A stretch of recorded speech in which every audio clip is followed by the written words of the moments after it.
What is going on, guys? Welcome back to the channel, and welcome to a brand new setup for me.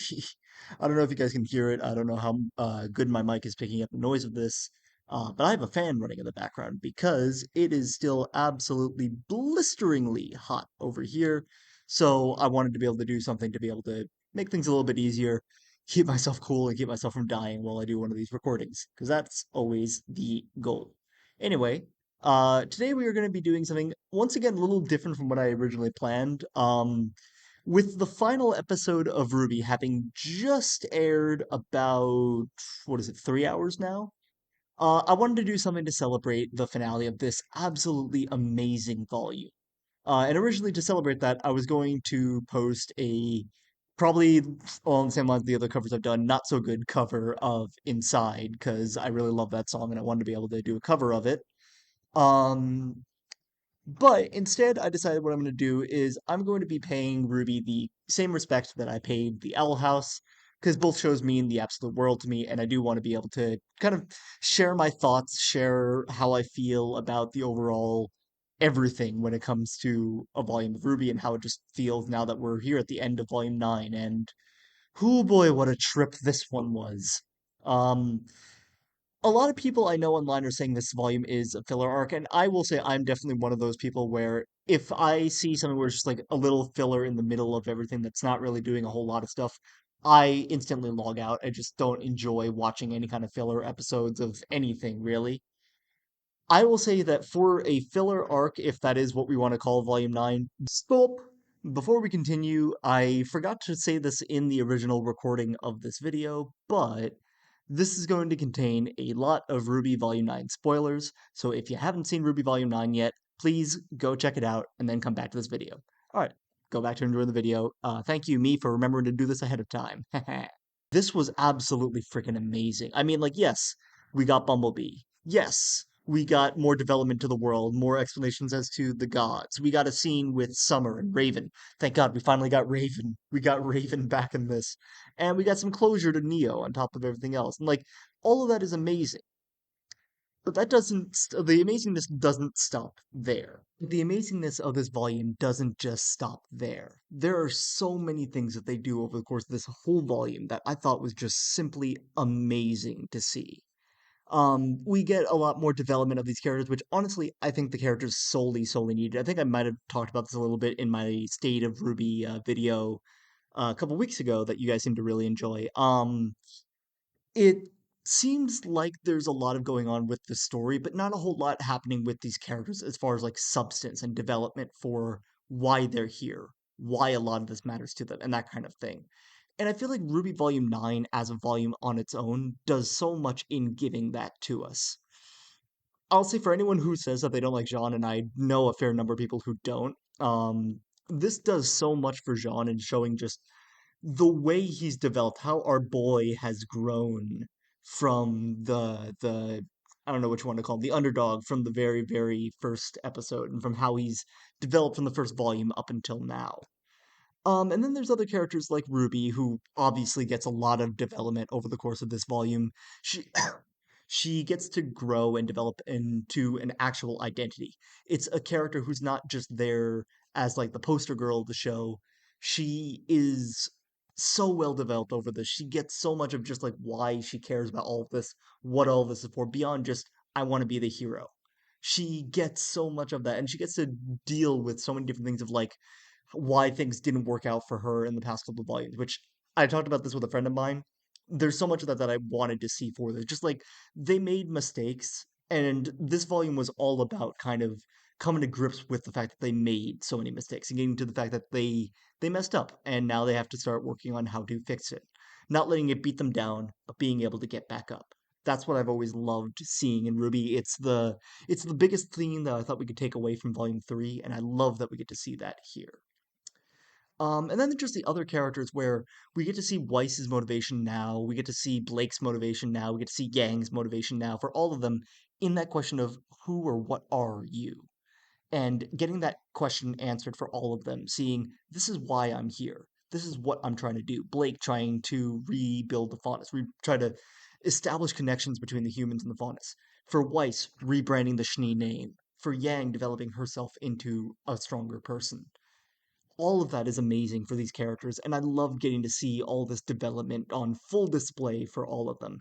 And then there's just the smallest of the world development. We finally get to see where the gods came from. We finally get to see how all of this fits together, where the ever after comes into play, where this cat came from. All of that happened all here at once in this volume, and I thought that was so well done.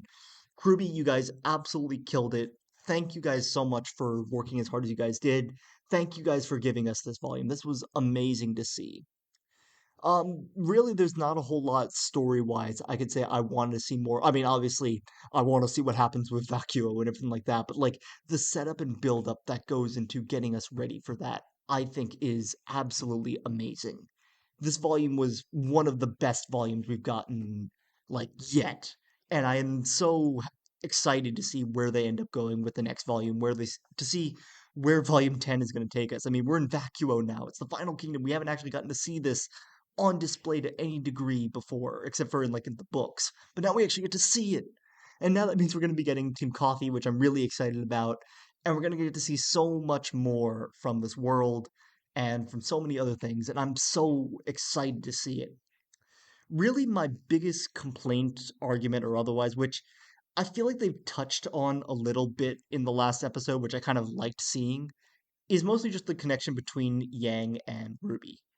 It really feels like since volume 8 or so, the two of them have kind of started growing a little bit more distant. And I get I'm not saying oh, they should be hugging each other all the time and being all, buddy buddy as sisters should be as they were before.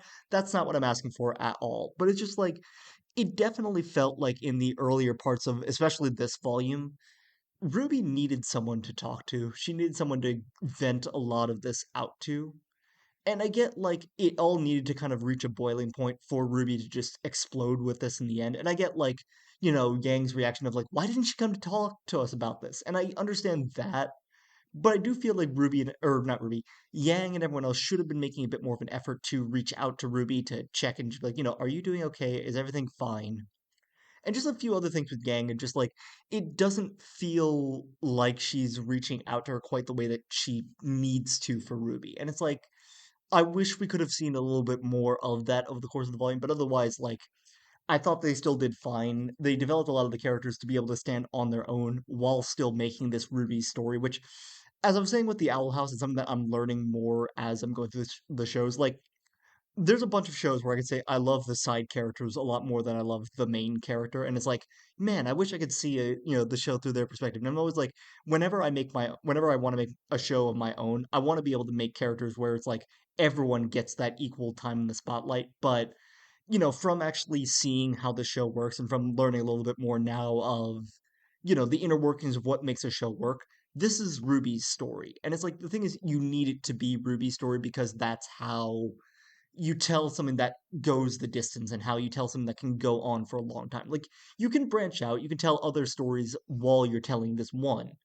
But without that one story that everything is encompassed around, that you're kind of leading everything toward, everything else kind of falls apart. And I like what they did with this volume in that it definitely focuses mostly on Ruby and on her getting development, but it also takes the time to develop other characters around them and to establish their themes, their world in such an amazing way.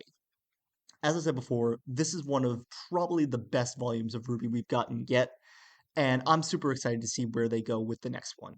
If you haven't checked it out yet, please go check out the volume.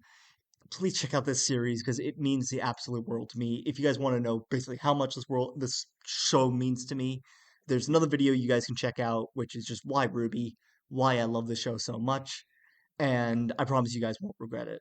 Um, yeah, that's pretty much all I have to say. I mean, I'm still shocked by the amount of just drop after drop after drop we got in the final episode. There's definitely a few things I am confused by, definitely some things I want to see more of. Learning what happened with Summer and Raven is one thing I'd love to see more of. Getting to see basically what was up with Alex, because the whole story from what we were told of Alex makes sense fundamentally to me. But there's also what was up with the dagger at the end? What was up with Sean's whole arc becoming the old man and then having all that just go. So I'd love to kind of just I guess understand that more. At the end of the day, I think like if that's one of the points where it's just like, okay, we showed this and then it's just not going to come up again, it's fine. Like it doesn't really change a whole lot else for us, but would have been nice to have seen. But yeah, those are my thoughts on Volume 9. These are my general sense of how things have gone with this, and I'm excited to see where they end up going next with it. This was a really good volume, and yeah, I just can't wait to see what they have next for us. So see you guys when that next volume comes out. Thank you, Kirby, for making this volume the amazing thing it is. And I hope you guys do feel good for this because this is an amazing volume and you guys deserve all the credit and all the praise in the world for it. So thank you guys for that. Thank you guys for watching, and I'll catch you guys in the next video.